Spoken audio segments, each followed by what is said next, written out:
ఇప్పుడే జీ5 app download చేయండి. చూడండి మీ ఫేవరెట్ టీవీ షోస్ ఎప్పుడైనా ఎక్కడైనా. ఆవిడ చేయని అవినీతి లేదు, అక్రమాలు లేవు. మన దేశ సంపదని దోచుకునే ప్రయత్నంలో ప్రాణాలు పోగొట్టుకుంది సార్. యూనిఫామ్ కోసం చచ్చుంటే వేరే మరణం అయ్యుండేది. కానీ ఈ కావ్య యూనిఫామ్ని అడ్డు పెట్టుకొని అడ్డమైన పనులని చేస్తూ చనిపోయింది.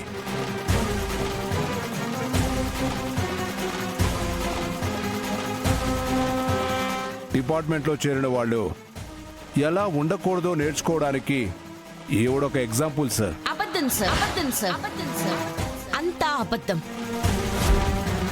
ఆవిడ ఒక సిన్సియర్ పోలీస్ ఆఫీసర్ సార్. దేశ సంపదని కాపాడే ప్రయత్నంలో ప్రాణాలు పోగొట్టుకుని యూనిఫామ్ గర్వించేలా చేసిన police officer. Kavya madam death వెనుక పెద్ద పెద్ద వాళ్ళుండడంతో కేసుని తారుమారు చేశారు సార్. ఈ కావ్య చనిపోయి 20 ఏళ్ళు అయినట్టుంది. అదేంటి బావా, నువ్వే చంపినట్టుగా అంత కరెక్ట్గా చెప్పావు?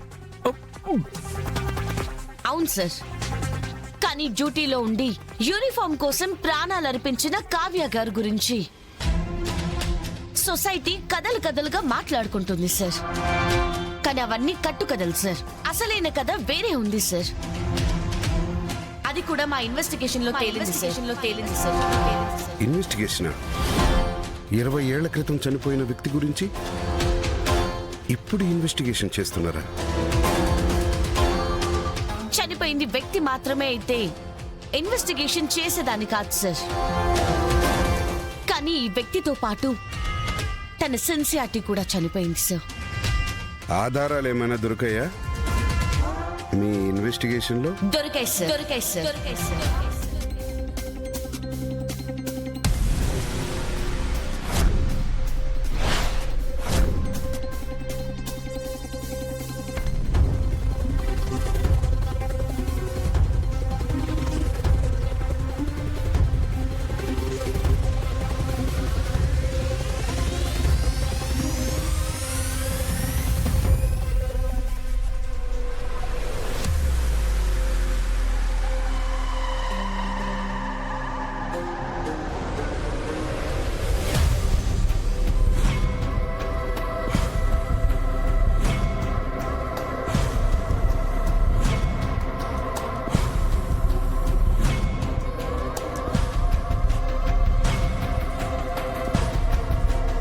బావా, నీ ఫోన్ స్క్రీన్ మీద ఉన్న ఫోటో అక్కడ డిస్ప్లే అవుతున్నట్టుంది బావా. రే, నువ్వు కాసేపు బయట వచ్చి. మరి మీ నెత్తి మీద ఉన్న శని? ఆ శని కంటే నువ్వే డేంజర్ గా ఉన్నావు. బయటికి రా. అలాగే బావా.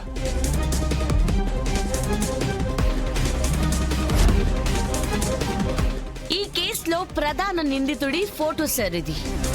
ఇతనికి కావ్య మేడం చావుతో పాటు ఇంకొక ప్రొఫెసర్ చావుతో కూడా సంబంధం ఉంది సార్. ఇతన్ని మనం పట్టుకుంటే కావ్య మేడం కి మనం న్యాయం చేయొచ్చు సార్. కావ్య మేడం చావుకి కారణమైన వాళ్ళని శిక్షించడమే ఆవిడికి మనం ఇచ్చే అవార్డు సార్. గుడ్, చాలా బాగా ఇన్వెస్టిగేషన్ చేశావు. కానీ నువ్వు చెప్పింది నీకు తెలిసిన వర్షన్. కానీ నేను విన్నది ఇందాక త్రిపాఠి చెప్పాడు కదా, అదే విన్నాను.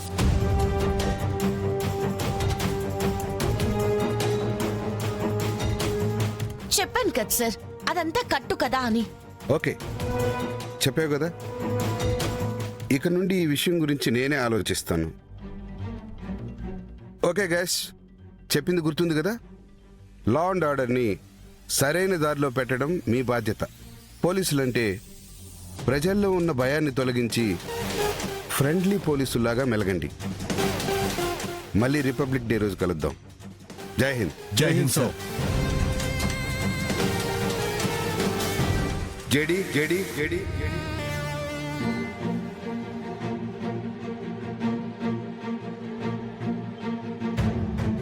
ఈ మధ్య ఎన్నో అఘాయిత్యాలు, హత్యలు జరిగాయి.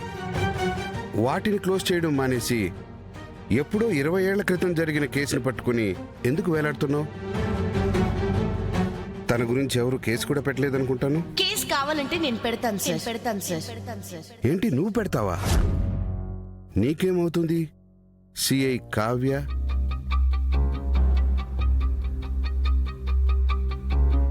మన డిపార్ట్మెంటే కదా సార్.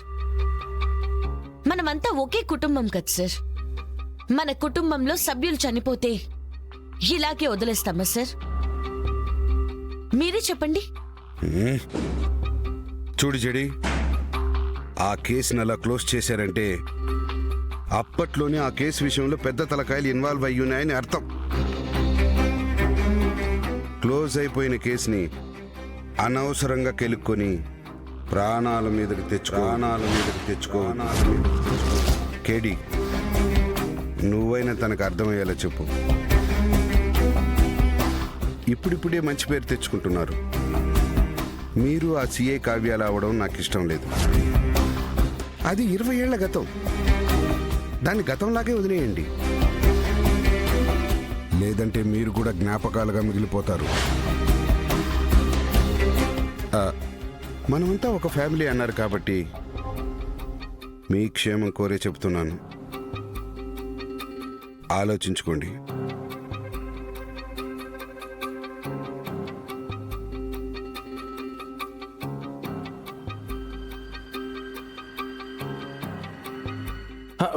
బావా, అప్పటి నుంచి ఒక డౌట్ కొట్టేస్తుంది బావా, అడగమంటావా?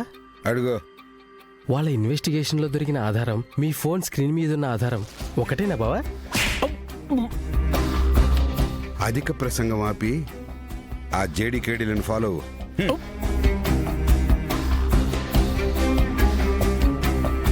అమ్మ బావా, నాకు తెలియకుండా పెద్ద కథే నడిపావు.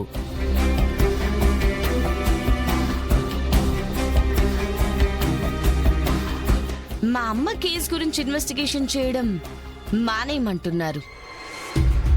పెద్ద తలకాయలు ఇన్వాల్వ్ అయ్యాయంటూ బెదిరిస్తున్నారు. ఈ తలకాయ కూడా ఉందేమో జేడీ. అందుకే మీ అమ్మగారి ప్రస్తావన రాకముందు వరకు బాగానే ఉన్నాడు. ఆ తర్వాత ఆయన ప్రవర్తనలో మార్పు కనిపించింది. అయితే మా అమ్మ చావుకి ఇతనికి సంబంధం ఉంటుందంటావా కేడి? ఛాన్సెస్ అయితే కనిపిస్తున్నాయి జేడీ.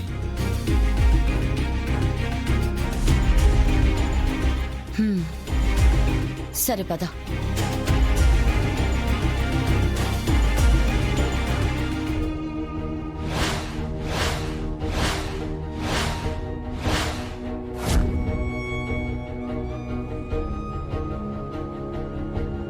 కరెక్ట్ టైంకి వచ్చావు అత్తయ్య. ఇంకా వేలం స్టార్ట్ అవ్వలేదు. పదని చూద్దాం.